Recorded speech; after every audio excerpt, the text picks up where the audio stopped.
Hello, my name is Julia.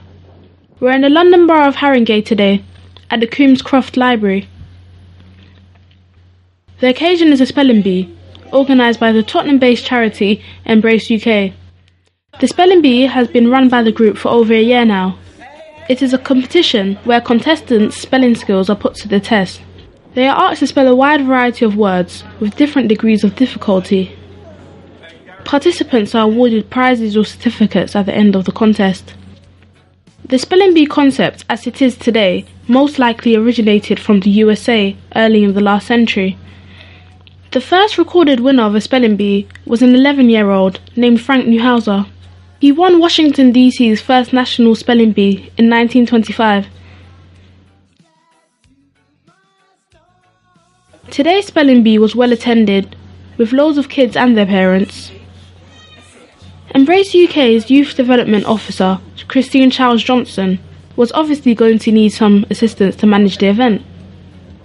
Luckily, she had with her 3 Embrace volunteers, Howard, Gary and David. The event was a lively one, and it went on for close to 2 hours.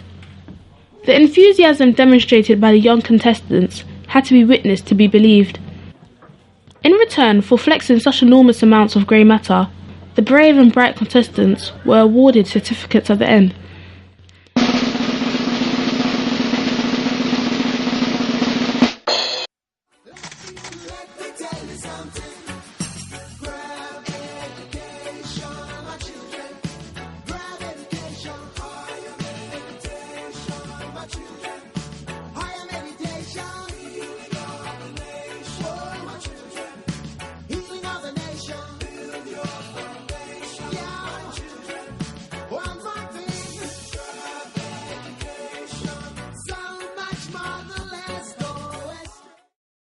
And one very young lady received a certificate for being the youngest winner. It's good to start them early, don't you think? We later caught up with Christine and asked her how the idea for the spelling bee came about. Spelling bee came about and started as an alternative program, something extra for the young people who didn't want to do sports.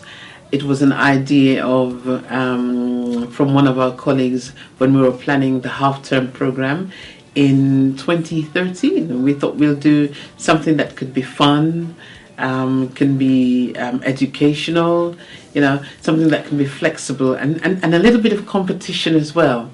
It give the young people a taste of learning in a different way, in a flexible, warm, common environment. So we chose the Coombes Croft Library, and we worked in partnership with Harrogate Council, and Elaine, who's the manager, loved the idea. How have the children and the community at large received the spelling bee? Well, the children, of course, the main thing, and the adults, the parents became involved, and we did a competition besides that. So we ran the children's activity on one day, and then we decided to put the two together and increase the hours in an afternoon, and we had the children and families, and then we had the children alone, and it was terrific. The very first spelling bee, a 9-year-old young man at the name of Daniel, whipped the adults clean. He was so good, I had to challenge him to see how smart he is.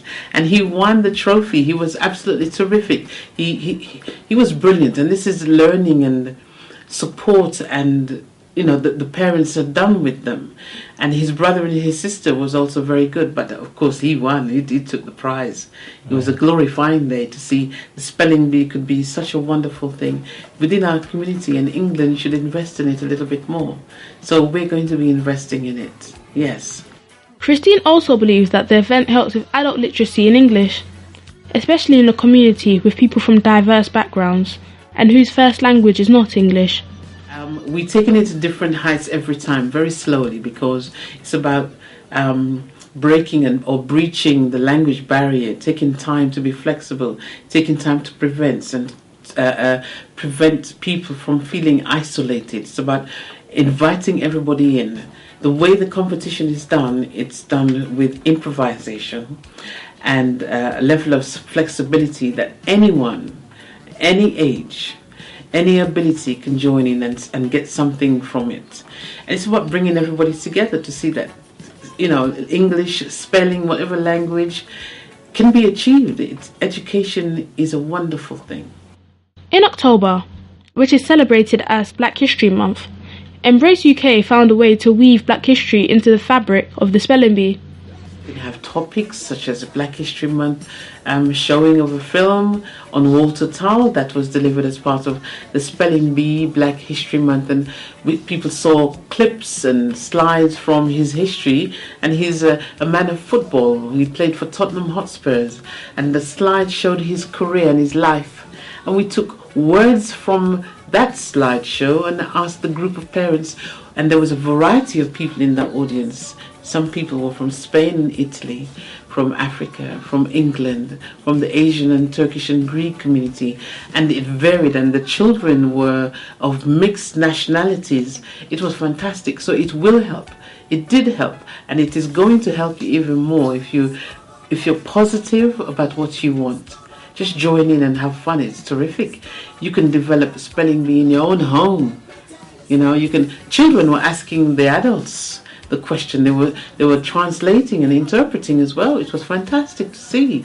So it covers quite a wide range of barriers that can cause problems when it comes to the diversity of people that are living in England. It's very important.